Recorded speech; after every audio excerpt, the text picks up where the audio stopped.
রপ্তানি হয়েছে তৈরি পোশাক, কিন্তু দেশে আসেনি অর্থ। অঙ্কটাও বেশ বড়, প্রায় ১,০০০ কোটি টাকা। কাজটি করেছে আলোচিত বেক্সিমকো গ্রুপ। পদত্যাগ করে পালিয়ে যাওয়া শেখ হাসিনার বেসরকারি খাত উপদেষ্টা সালমান এফ রহমানের প্রতিষ্ঠানটি অর্থ পাচার করে রপ্তানির আড়ালে। অনুসন্ধান চালিয়ে এসব চাঞ্চল্যকর তথ্য পেয়েছে সিআইডি। ২৮ জনকে আসামি করে মতিঝিল থানায় মামলা দায়ের করেছে ১৭টি। বিশ্লেষকরা বলছেন, ক্ষমতার একচ্ছত্র আধিপত্যের সুযোগ নিয়েছে কিছু ব্যক্তি ও প্রতিষ্ঠান। দেশের অর্থনীতিকে সমৃদ্ধ না করে নানান পন্থায় পাচার করেছে টাকা।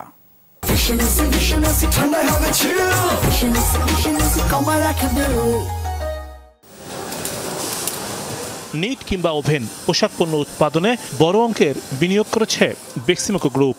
নানা নামে বিশ্ববাজারে পণ্য রপ্তানি করে আসছে এই শিল্প গ্রুপ।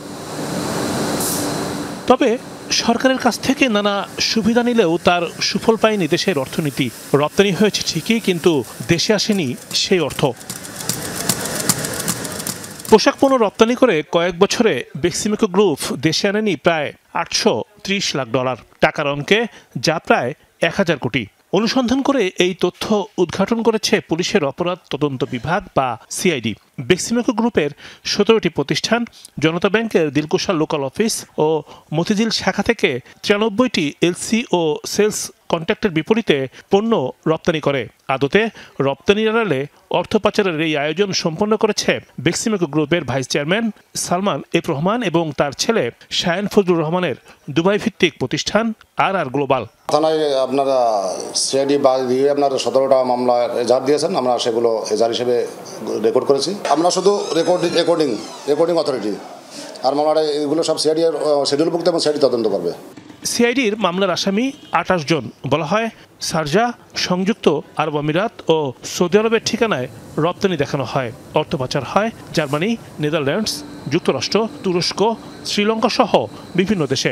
এই দেশ থেকে অতি সহজে তারা বাইরে অর্থ পাচার করতে সক্ষম হয়েছে, কারণ এখানে তো কোনো জবাবদিহি ছিল না। প্লাস কোনো সৎ ব্যবসায় সৎ ইনকাম থেকে কেউ অর্থ পাচার করে না।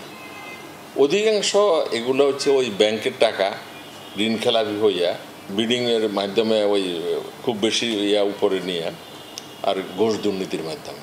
যে রপ্তানি আড়ালে অর্থ পাচার হয়েছে সেটির কাঁচামালের জন্য বাংলাদেশ ব্যাংকের রিজার্ভ থেকে ধার দেওয়া হয়েছিল ডলার। ক্ষমতার কাছ থেকে লাগামহীন অনিয়ম করলেও নেওয়া হয়নি ব্যবস্থা। আনবিলিভেবল লেভেলে কারাপশন পৌঁছে গেছিল। একটা শ্রেণী, এই যে জিডিপি 6% প্লাস গ্রুপ করেছে, হয়তো ওটার বেনিফিশিয়ারি হচ্ছে এই 1 or 2% লোক, এবং সরকারের সঙ্গে সখ্যতা না থাকলে কেউ কোনো ব্যবসা করতে পারে না এখানে। সালমান এফ রহমান ও তার স্বার্থ সংশ্লিষ্ট কোম্পানি বেক্সিমকো গ্রুপের বিভিন্ন প্রতিষ্ঠানের নামে ও বেনামে ৩৩,৫০০ কোটি টাকা বিদেশে পাচার এবং অন্যান্য আর্থিক অনিয়মের অভিযোগ অনুসন্ধান করছে সিআইডি। মাফিয়া গোষ্ঠীর হাতে অর্থনীতি জিম্মি থাকা। রিমন রহমান, যমুনা নিউজ, ঢাকা।